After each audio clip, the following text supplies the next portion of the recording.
Hai, apa kabar kalian semua? Aku doakan kalian semua selalu sehat dan selalu bahagia. Cerita diawali dengan Dongju yang menghajar semua anak buah dari bos kelinci.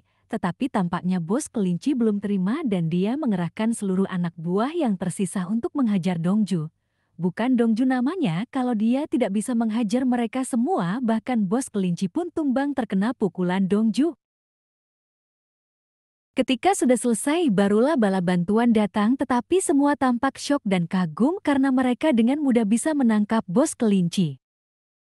그래도 약물이다 뭐다 그래도 금메달 괜히 따. Sedangkan Jaehang diinterogasi karena sudah membuat sebuah mobil kecelakaan, padahal mobil itu sering mengganggu Jaehong.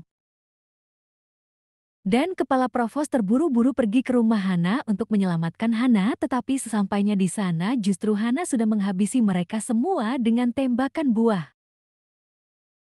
Kini para atlet dengan bangga karena melumpuhkan para penjahat.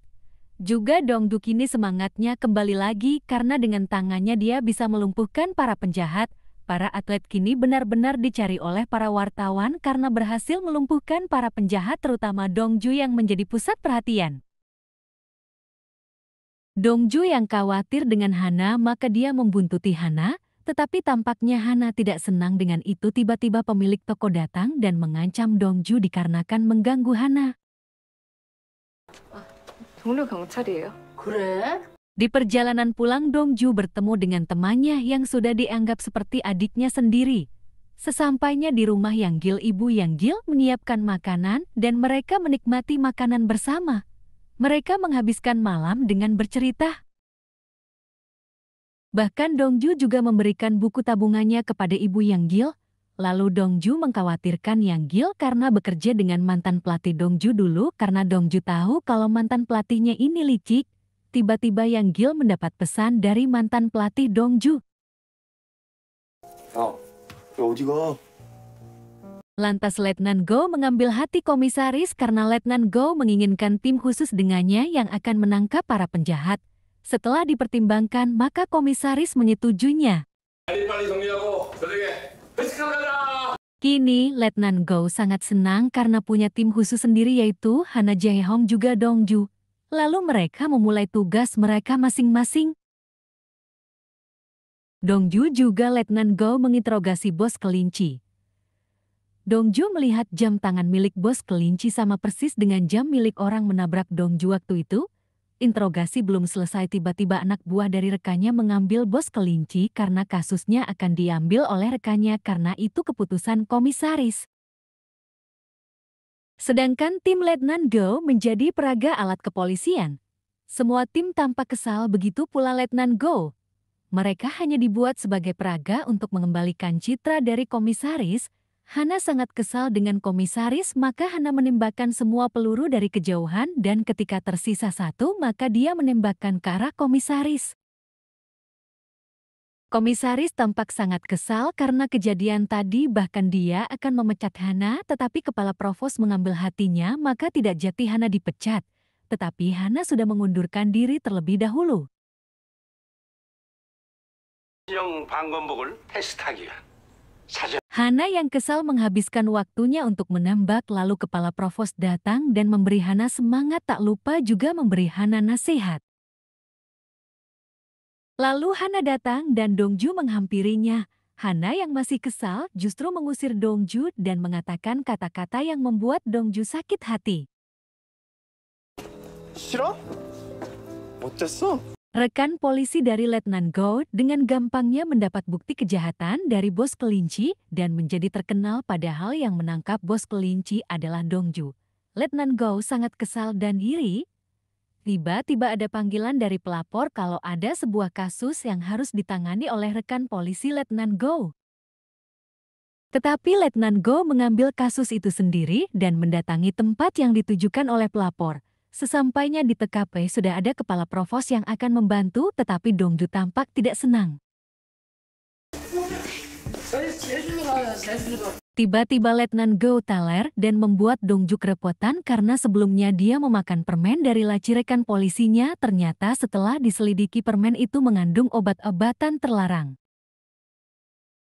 Yang tujuan mereka ingin menangkap pelaku, justru Letnan Go membuat semuanya jadi kacau. Kepala Provos mengejar salah satu pelaku dan di titik pelaku akan menusuk kepala Provos, tetapi Letnan Go tiba-tiba muncul dan terkena tusukan. Di sini terlihat kepala Provos seperti trauma akan sesuatu. Ketika Letnan Go sadar dia sudah berada di rumah sakit, ternyata yang membawanya ke rumah sakit adalah Dongju.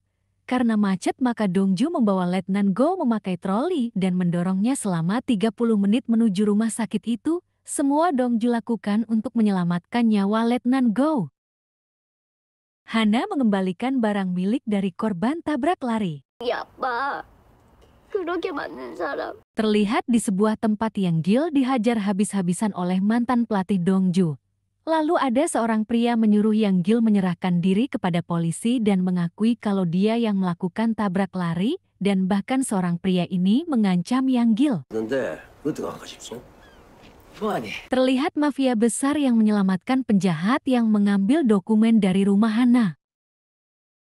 Ternyata dia mendapat telepon dari seseorang untuk menghabisi orang yang membawa dokumen itu. Malam harinya Hana mengetahui kalau Dongju yang melaporkan tentang lampu mati di daerah Hana, dan kini pihak listrik memperbaiki semua lampu, bahkan juga memasang CCTV di daerah Hana. Hana tersenyum dengan semua pengorbanan Dongju. Dongju yang terbangun sudah mendapati kalau Letnan Go sudah pergi dan ada sepatu baru untuk Dongju. Keesokan harinya Dongju meminjam jas dari rekannya untuk dipakainya saat pemakaman korban tabrak lari, dan Dongju mendapat kabar dari rekannya kalau pelaku tabrak lari sudah menyerahkan diri. Dongju yang penasaran maka mendatangi pelaku itu, ternyata pelaku itu adalah Yang Gil. Dongju sangat yakin pelakunya bukan Yang Gil. Dongju mendesak Yonggil mengatakan sesuatu, tetapi Yonggil menghindar. Lantas Dongju menemui mantan pelatihnya dan menghajarnya. 여기 뭐 경찰서인데 여기서 한번 또 Mereka saling pukul dan Dongju sangat emosi, tetapi tiba-tiba Jae-hong juga Letnan Go menghentikan perkelahian itu. 대표 괜찮으십니까? Dongju mendatangi ibu Yang Gil dan mengatakan kalau Yang Gil pergi ke Seoul untuk sementara. Dongju mendatangi pemakaman korban tabrak lari. Dongju juga bertemu dengan keluarga korban dan tiba-tiba Dongju teringat di tempat itu dia melihat orang memakai jam yang dipakai oleh pelaku tabrak lari. Sontak Dongju mengikutinya. 오늘 왔다 간 사람들 이게 다예요? Setelah mendapatkan semua nama yang hadir di pemakaman korban, maka Dongju mendatangi kantor korban. Satu persatu Dongju datangi dan disuruh memperagakan menyetir mobil. Akhirnya Dongju diusir karena mengganggu. Sampailah Dongju berhenti di tempat pelaku yang sebenarnya dan Dongju menangkapnya. Seru ya, apa benar ini memang pelakunya? Tunggu kelanjutannya ya.